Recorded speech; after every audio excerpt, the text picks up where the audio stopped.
tayo ngayon ng pinakbit.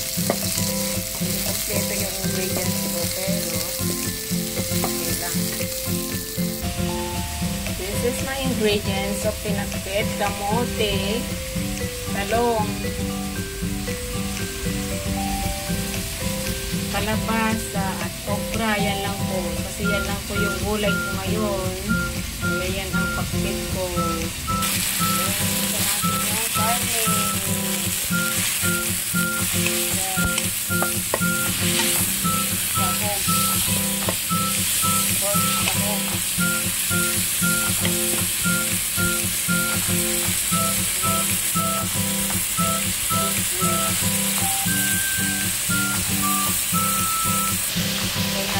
Kamote.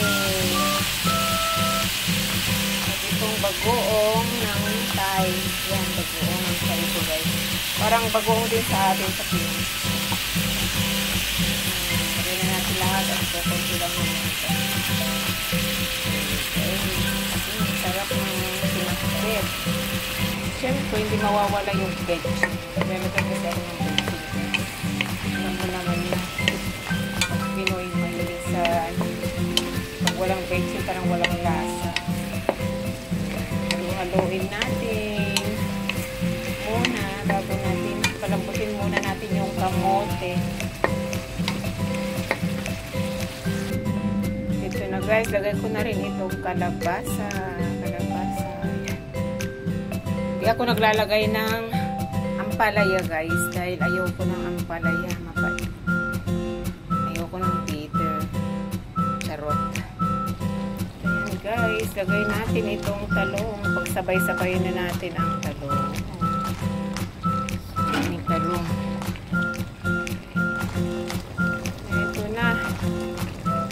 Lapit nang maluto o luto na.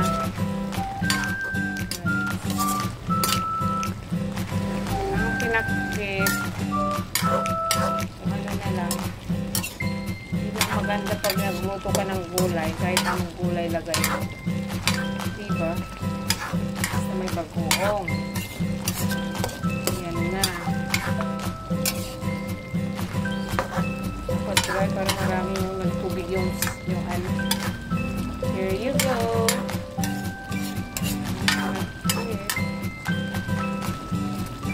Sarap ng sabaw, guys. Sweet na ano.